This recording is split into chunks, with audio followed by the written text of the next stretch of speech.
Welcome guys to LTC podcast. We're today at the beautiful Palm Jumeirah in Dubai, and we're gonna check out today Seamocean. It's the provider of e-toys at the Palm Jumeirah at Sofitel, and I'm about to interview the owner and founder of Seamocean, Olivier. Let's check it out.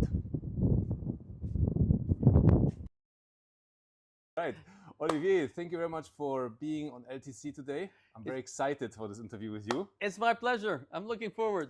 We're here, I think, a beautiful office on the Palm at the Sofitel Hotel. Yes. And I think we want to share a lot about what you're doing here actually. And before, we always ask, what did bring you to the UAE actually in the first place, and what have you done in the time before coming here to the Sofitel with your watersports business?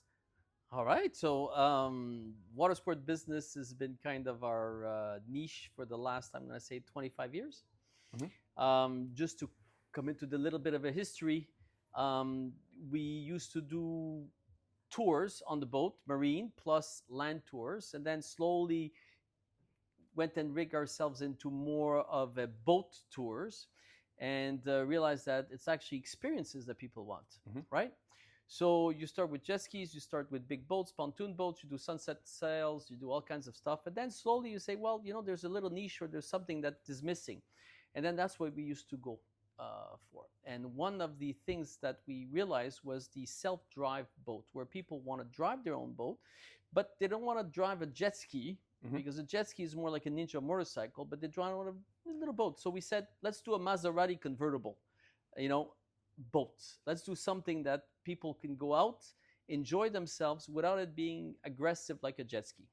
And I think you have started that in a complete different part of the world before, no? Correct. So we ended up in the Caribbean. We did this in St. Martin. Mm-hmm. That was the first base. We actually worked and we were looking for a boat that would suit this concept. So we went over with Brunswick.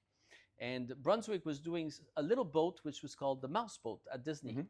Now, Disney does not own any boats. They actually have Brunswick, which is a big company, which actually builds Boston whalers to Mercury engines to whatsoever. And they have the concession in Disney Orlando to do almost 400 boats they have. Wow. So we went over, we took a look, we spoke to a lot of people and realized that, yes, people love to do the interaction and interact with themselves, with their family, and yes. and drive their own thing, be their own captain. But the boat was not suitable to in the environment that we had, mm-hmm. which was the Caribbean. And then Brunswick had a project that they abandoned, which was called actually the Rhino rib, which was a rib boat, which was mm-hmm. a tube boat to put behind a yacht or a boat, and it could be a utility boat as well as a fun boat. So we went over, we reopened the dossier, and actually with Brunswick, we redeveloped the boat, put it back into, I'm going to say, production. And we ended up in 1999. Okay. That's as far, 25 years. In actually, this September is 25 years. And we received the first boats in December. 1999. I think that's the same time like Burj Al Arab was opened here. Something like this, yes. Yeah, so good time, yes. It was a good time, right? Yes. So we did that in Caribbean, and nobody believed into the concept. So we really had to fight. People talk, you're in the dinghy, it's not the same. People prefer jet skis. But as soon as there was these clients that were coming down and saying, well, perfect, it suits us. Like a couple, you know, he wanted to jet ski, but there's no way she's going behind him. Mm-hmm. They went on to the, exactly. So they went to do the boats. It was less scary, more touring. Then we started to have the families. And then after 3 months, we had such a demand, we needed to build more boats. Mm-hmm. And in the first year, at the end of the first year, the cruise ships came. They were thinking of doing something like this in their private island. And then they said, but the only issue is the liability. And I said, well, we had the Coast Guards over here, which gave us not a hard time, but due diligence. And then this is, well, we're curious. So we had Disney, we had RCI, which is Royal Caribbean, we had Carnival. Everybody came to St. Martin, and they said, we got to try this, but we're not going to sign a contract. And I remember a couple of guys coming down, which was the executives, and they said, "Well, you know what? Let's give it a shot." I mean, and then they would drive the boats. They were having a good time, and we reached the destination. They jump in the water, they refresh. He says, "But Oliver, you know that the issue is always the liability because it's guys." He says, "But I am insured, and I could get insured for whatever suits you because we've proven that this is a good boat." Now, you work for the cruise lines, and my pitch was very simple. Now you're going to work for me. And I took out $100 and I gave $100 to each guy, which was on this. And says, now you work for me and I want you to tip the boat over. I want you to kill the boat. I want you to hurt yourself if you can. Do whatever is possible. I'll give you 20 minutes. They went out, they beat the boat, and they came back 20 minutes later. And then they said, we couldn't flip it over. We couldn't eject ourselves. I says, so where's the liability? He says, it's fantastic. Give me back the $100. And Carnival signed, RCI signed behind, and then Disney, Larry signed right after. And within 3 months, we were operating. After 18 months, we won Tour of the Year awards. We were #1 out of 1,200 tour operators in the Caribbean. Wow. It went like fury. I had everybody coming down asking, hey, what's this concept? We don't do the same. We want to do this. So we had a lot of people imitating our tour. But there's always a secret sauce. Just like the Big Mac, it has to have that secret sauce. Yes. So after all of this, something I think happened in the Caribbean at that time. Well, the issue was we were always trying to bring out a franchise out of it and evolve the tour, etc. So we were supposed to go to the States, Fort Lauderdale. That there was a situation that was there. 2008, we had the decline of the big world depression, we're gonna say. Yeah. So finally, when things were going better, one of the markets was Asian market, and so I came to Dubai. We looked at the marina. We looked at everything. It sounded good, perfect. And then what happened was simple enough. A few months later, I got a call from someone here telling me, hey, are you interested? I said, yeah, I'm just in Dubai. So let me take the plane. We flew back, said, okay, perfect, let's do it.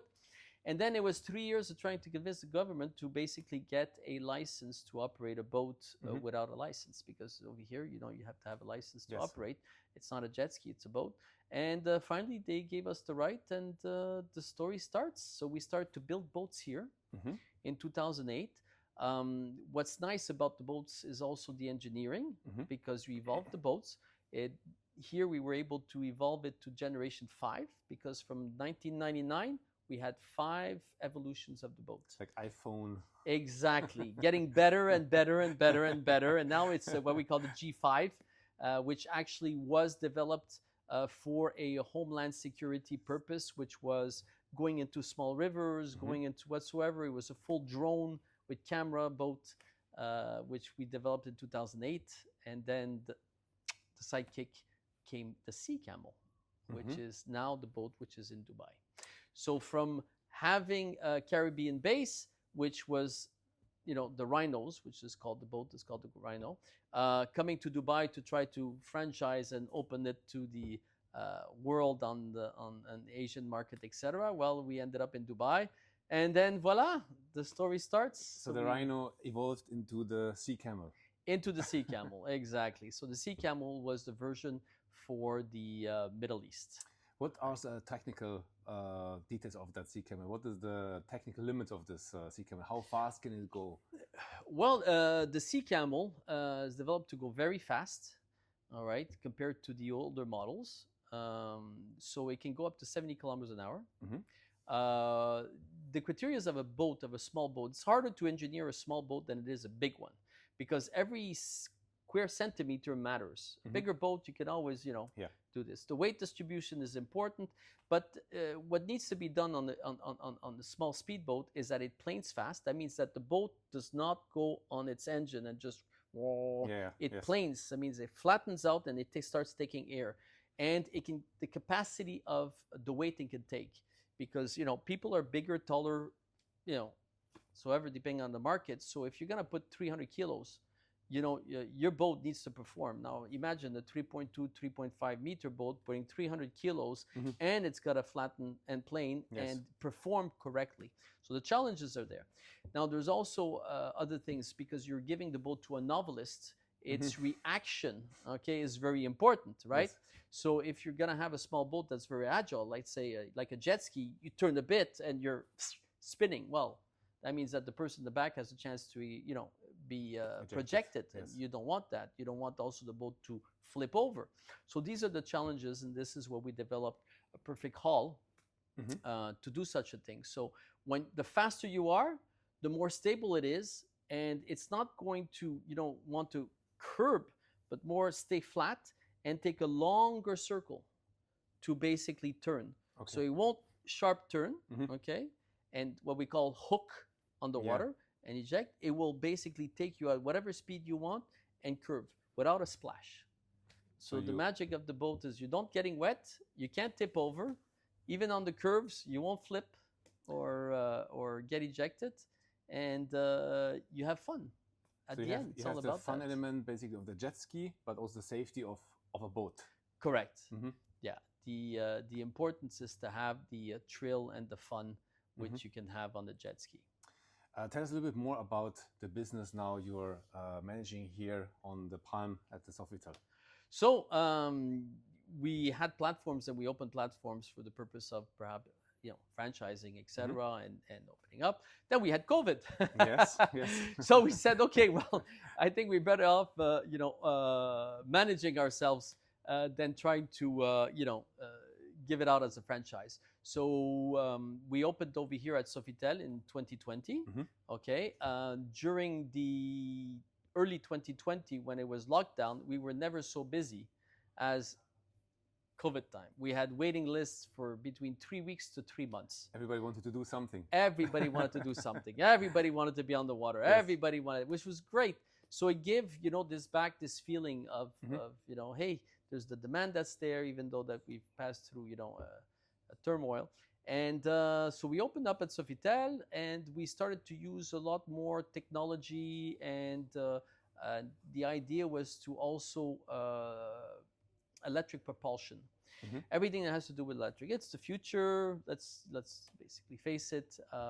There's a certain capacity or limitation today of where you can go with the electric because of two things: battery capacity, which basically is the weight versus the length. So if you're gonna put it on a boat, you need a lot of batteries. A lot of batteries weigh a lot. And how long can these, your boat can take X amount of capacity, let's say 200 kilos of batteries. Well, it's only going to bring you to maybe 45 minutes. Yes. So slowly things are evolving. So you're getting better toys, more performance toys, but also you get to, do e-foil, for example, now, which is a board which you can fly on the foil. With an hour capacity, and it's very light because the battery is lithium, and it's becoming lighter and lighter batteries. Yes, and I think everybody has seen this already and would like to get the right shot on these kind of e-foil systems. Huh? Yeah. So we also did the electric propulsion for the sea camels. We've developed an engine, an outboard engine, which would be the best thing. Electric, yeah. Okay. We've done it a few years ago, which is equal to the capacity of about a 20 horsepower engine. It has a smooth ride.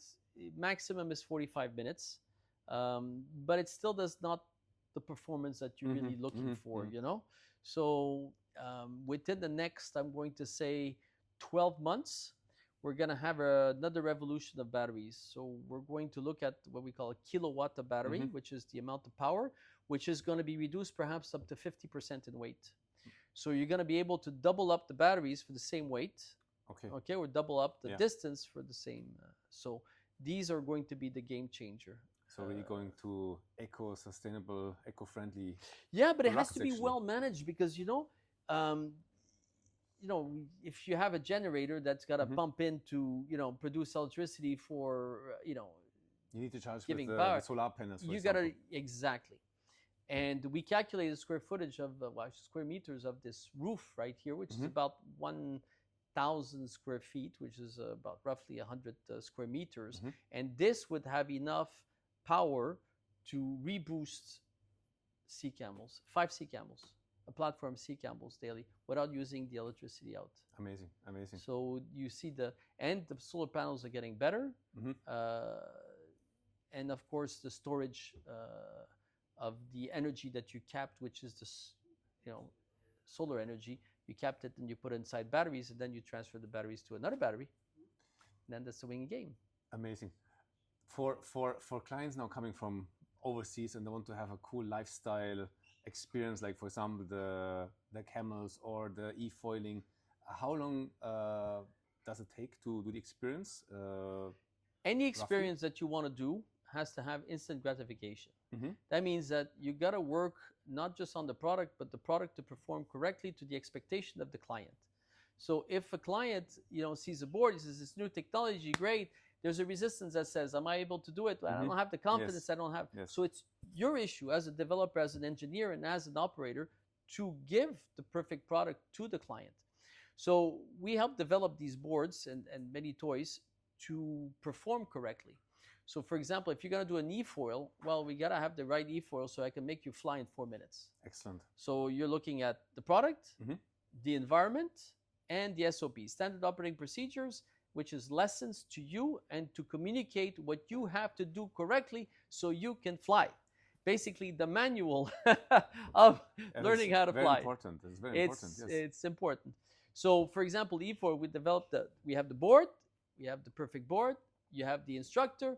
He gives you a 15-minute briefing on the ground, shows you how to, use the product correctly. All right, the physics and then the logics of the board and why we're going to be able to fly. Then basically we're out there on the water with you and off you go. And normally in 4 minutes, anybody can fly. How long will be sessions then in e-foiling and for the sea camels? So e-foiling, the maximum as a beginner, it's nice to do 30 minutes, 15 minutes in 2 sessions.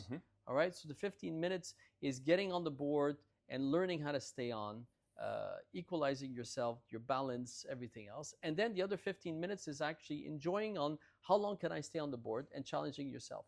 And after 30 minutes, you're actually physically tired. Yes. You're drained. You've had that, experience. You're on the water, you're swimming, you're getting back on the board, and once you do it a second time, you'll be able to do probably 45 minutes.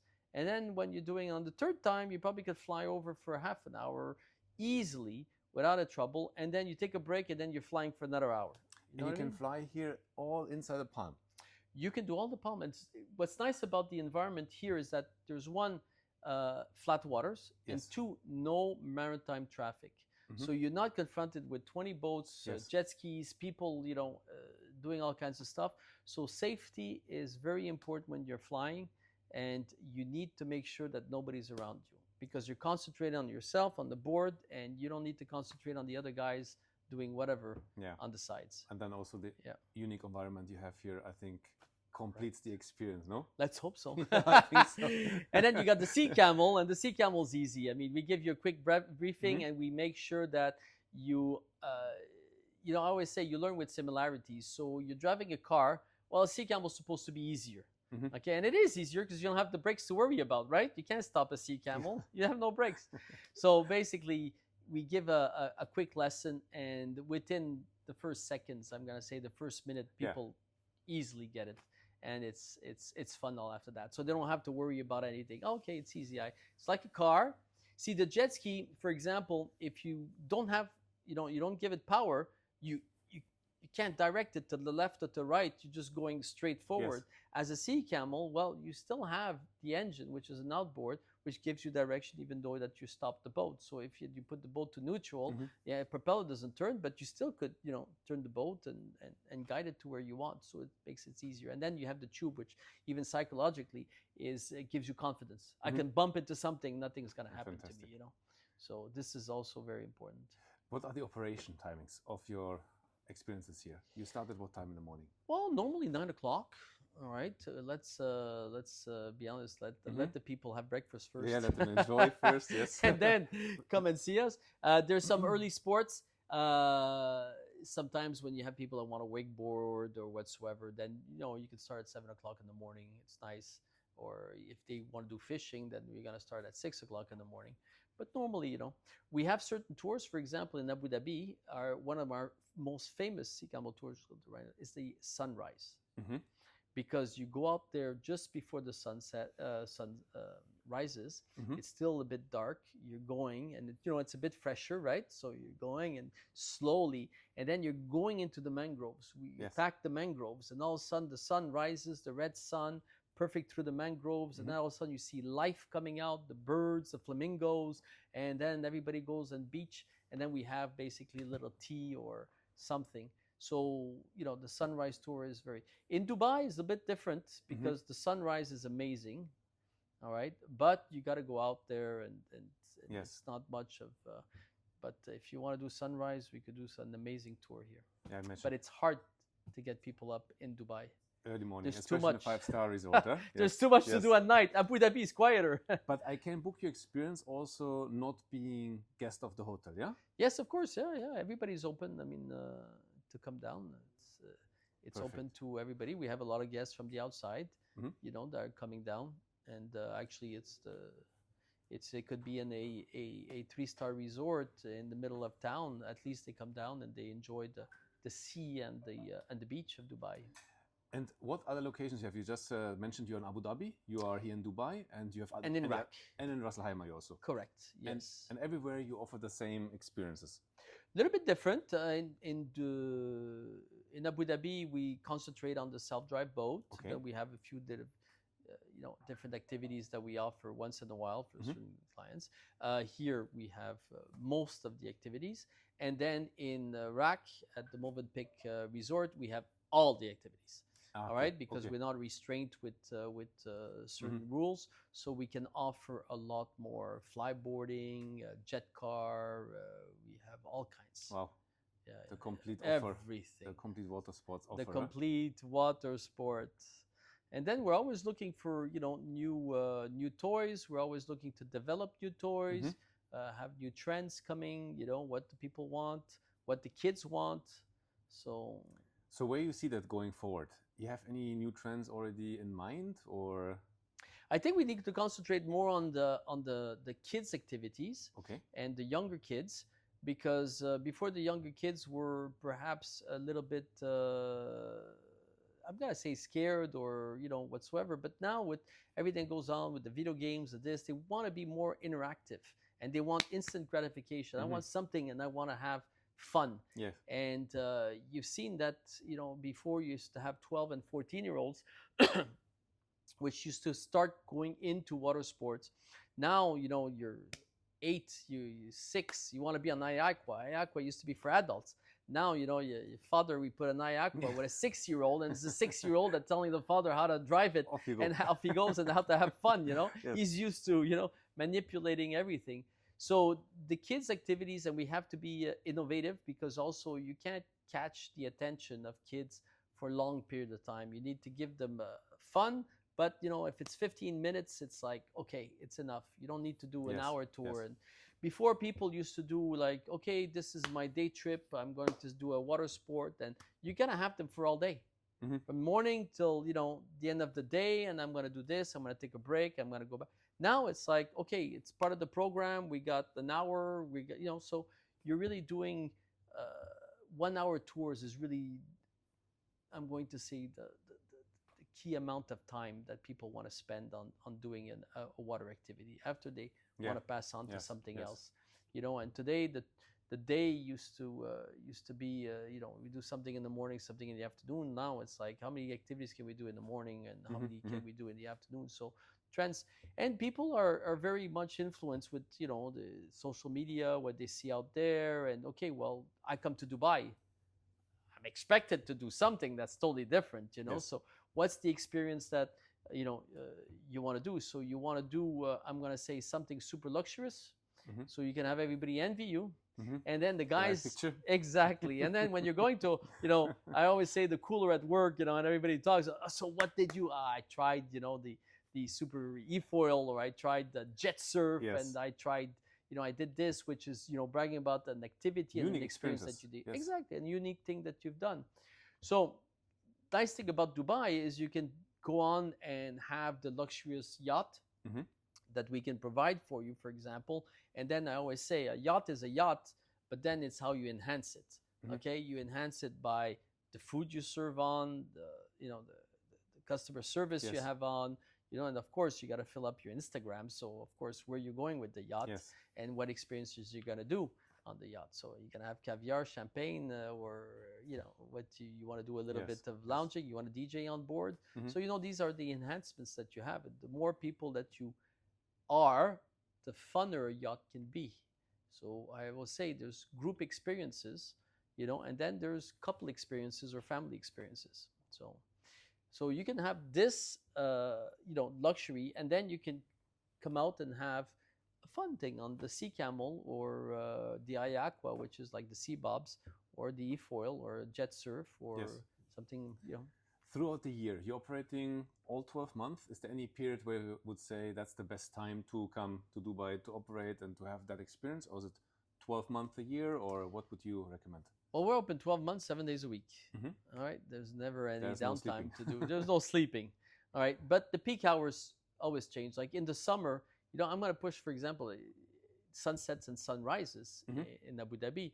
And for example, at Movenpick, we're going to shut down the beach between, I'm going to say, 12 and 3 o'clock. It's too hot. It's too hot. It's like, and over here is the same thing where, the customers are more in the pool, and then in the morning we'll do more activities. So you're going to do e-foiling. Let's do it in the morning. Let's have some fun. And then in the afternoon, towards 4 o'clock, you're back on track.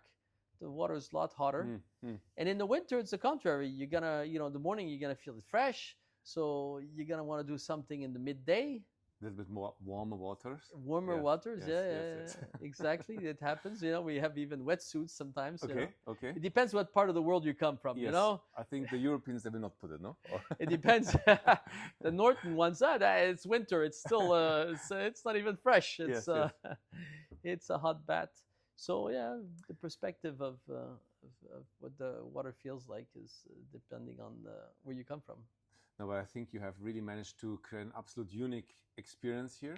It's also why we come and handpick also these activities you gotta do it. You gotta experience it. Absolutely, and I think there's nothing better to do than here inside the Palm Jumeirah at this location and have an absolute unique experience. We're getting already to the end of the conversation here, but I prepared a couple of short questions for you to answer, please. Number one, what is your favorite spot you would recommend for people here in the UAE? Spot. Oh, the favorite spot. Like favorite spots. Well, there's two things. Dubai is sand and sea. And you got to be on the sea. And if you're going to be on the sea, and I'm going to tell you one thing, best time of the day that I enjoy is before sunrise, maybe 2 miles off, and you're looking at the sunrise from behind downtown Dubai. So from the desert. It is an amazing, and also, the freshness and the sun starts to hit you, you feel the warmth. So that's great. And Kudra Lakes. Kudra Lakes, yes. Kudra Lakes are amazing. You have the dunes that are there. You have, the lakes. You have the wildlife. Yes. So this is very nice. Perfect. Next question. Favorite restaurant in Dubai? Yes, one downtown. What's it called already? Not the Mansion. I go there like every 2 months. I totally forgot the name. One of the best. There are so many places here. It's difficult, I think, to have one favorite I mean, you spot, keep on trying, but you have your favorites. There's the Three Fills Marina, which is great, but sometimes it's really overcrowded. I enjoy a nice, sit down. And over here in Dubai at night, especially, you have the wives and the ladies that want to dress up, and they want you to take them out on the place that everybody looks. Yes. This is important. So, your favorite restaurant has to have the service, the entertainment, the atmosphere, and of course, very good food. Absolutely. Any other hobbies besides water sports? Engineering something new. And then what's very important question, do you have any special or specific lifestyle tips for Dubai to give? Lifestyle? Yes. In what sense do you mean? In terms of like experience or something else you would recommend? Well, I think that everybody has to live, keep it simple. You got to live the traditional and old Dubai. I think that you have to go to Jeddah, go down to the Arabian tea house, meet the locals, even people who were born here and not necessarily Yes. Emirats. You got to talk to them. You got to live, through the eyes and, the traditions of people that have been here for a long, long time. And that I think is the most enriched, rather than going to Dubai Mall. Yes. I mean, it's part of Dubai, but I'm saying you can't have one without the other. Absolutely. The new Dubai is there, but you have to also live the old Dubai. Very good. That brings us to the end of that interview, Olivier. Thank you so much for your time. It's a pleasure. We're very busy. It was amazing to come visit you in your office, in your Palm here, and wish you also going forward all the best. And we will definitely come back and visit you more often. Yeah. All right.